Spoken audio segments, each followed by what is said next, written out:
గజనీ మహమ్మద్ 17 సార్లు యుద్ధం చేసి ఓడిపోయాడు. ఆడి మీద నెగ్గినోడి పేరంటే తెలుసా? పోనీ ఓడిపోయిన ఈడేందుకు గుర్తున్నాడు తెలుసా? ఎందుకంటే వాడికి యుద్ధం అంటే భయం లేదు. గెలవడం ఓటంతో సంబంధం లేదు. Maybe same to same. Indian ఎకనామీలో ఒక టాపిక్ మీద నేనైతే మాట్లాడదాం అనుకుంటున్నా friends hi friends, welcome back to our channel. Indian economy subject నుండి ఒక చిన్న లిటిల్ బిట్ టాపిక్ మీతో మాట్లాడదాం అనుకుంటున్నాను. ఇవన్నీ మీకు తెలిసిన విషయాలే, కానీ ఒక్కొక్క స్టేట్లో ఒక్కొక్క రకంగా ఉంటుంది. మోటార్ వాహనాలపై పన్ను ట్యాక్సీ అని మీరు వినే ఉంటారు. ఉదాహరణకి ప్రతి ఒక్కరికి మీ ఇళ్లలో ఓ బైక్ ఉంటుంది, ఓ కారు ఉంటుంది, చాలా మందికి లగ్జరీ కార్స్ కూడా ఉంటాయి. అలాంటి కార్లు, అలాంటి బైక్లు మీరు కొన్నప్పుడు మీరు ప్రభుత్వానికి ట్యాక్స్ పే చేయాల్సి వస్తుంది. ఉదాహరణకి మీరు ఏదైనా బైక్ కొన్నప్పుడు, కారు కొన్నప్పుడు దానిపైన ట్యాక్స్ విధిస్తారు. ఉదాహరణకి మన తెలంగాణ రాష్ట్రంలోను, ఇటు ఆంధ్రప్రదేశ్ రాష్ట్రంలోను, ఈ రెండు తెలుగు రాష్ట్రాలలో బైక్ కొన్నా, కార్ కొన్నా కానీ మనకు లైఫ్ టైం ట్యాక్స్ పే చేస్తాము. మనం లైఫ్ టైం ట్యాక్స్ మన నుండి వాళ్ళు తీసుకుంటారు. ఈ రెండు వాహనాలకు, అండ్ కార్లు కావచ్చు, బైక్లు కావచ్చు, లైఫ్ టైం ట్యాక్స్ అనేది మనం క్లియర్ చేస్తాం, వాళ్ళు తీసుకుంటారు. కానీ తమిళనాడు రాష్ట్రంలోను, మహారాష్ట్ర రాష్ట్రంలోను ఈ ట్యాక్స్, ఈ కార్లు కావచ్చు, బైకులు కొనుక్కున్న దానిని వాళ్ళు లైఫ్ టైం ట్యాక్స్ కింద తీసుకోరు.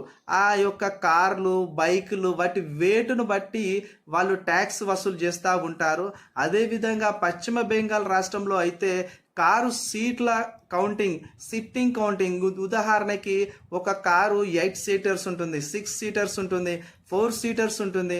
అదేవిధంగా ఇంకా పెద్ద పెద్దవి కూడా ఉంటాయి. వాటి లాంటి సీట్ అరేంజ్మెంట్, సీట్ సెట్టింగ్ బట్టి కూడా ట్యాక్స్ వసూలు చేస్తుంది పశ్చిమ బెంగాల్ రాష్ట్రంలో. అలాగే పెద్ద పెద్ద వెహికల్స్, వాటి స్పేస్, వాటి ఎంత స్పేస్ ఆక్రమిస్తుంది, రోడ్డు మీద వెళ్ళేటప్పుడు, ఇంటికాడ పెట్టుకునేటప్పుడు కూడా ఎంత స్పేస్ ఆక్రమిస్తుందని ఆ స్పేస్ కూడా అక్కడ ట్యాక్స్ అనేది వాళ్ళు నిర్ణయించి తీసుకుంటారంట. అదేవిధంగా మన ఉత్తరప్రదేశ్లో అయితే వీటన్నిటికీ డిఫరెంట్గా ఉంది. ఉత్తరప్రదేశ్ రాష్ట్రంలో వచ్చి వెహికల్ టైర్స్ను బట్టి ట్యాక్స్ అనేది తీసుకుంటారంట. ఈ వెహికల్స్కి, ఉదాహరణకి వెహికల్స్ కార్లే కావచ్చు, లారీలు కావచ్చు, అదేవిధంగా జీబులు కావచ్చు, ఎన్ని పెద్ద పెద్ద గూడ్స్ ట్యాక్సెస్ కావచ్చు, వాటి టైర్లు ఎంత స్ట్రాంగ్ గట్టిగా ఉంటే అంత ఎక్కువగా 50% ట్యాక్స్ వాళ్ళు పే చేయాల్సిన అవసరం ఉందంట ఈ యొక్క వెహికల్ ఓనర్స్. కాబట్టి మిత్రులారా, ఇవన్నీ ఇండియన్ ఎకనామీ బుక్లో మనకు జిఎస్టీ పరిధిలో వస్తున్నాయి. ఇవన్నీ కూడా మనకు సెంట్రల్ జిఎస్టీ, స్టేట్ జిఎస్టీ, మనకు central GST, state GST, GST లాంటి వాటిలో మనకి టాపిక్ ఉన్నాయి. వాటిని క్లియర్గా చదువుకుంటే మనకి ఈజీగా ఒక్కొక్క రాష్ట్రంలో ట్యాక్సేషన్ ఎలా ఉంది, పన్నులు ఎలా ఉన్నాయని అర్థమైపోతుంది. కానీ బై లక్ ఏంటంటే మన తెలంగాణ వాళ్ళకైతే చాలా లక్కీ అనమాట. మనం ఏ వెహికల్ కొన్నా లైఫ్ టైం ట్యాక్స్ పే చేస్తాము, హ్యాపీగా రోడ్ల మీద తిరుగుతాము, హ్యాపీగా ఎంజాయ్ చేస్తాము.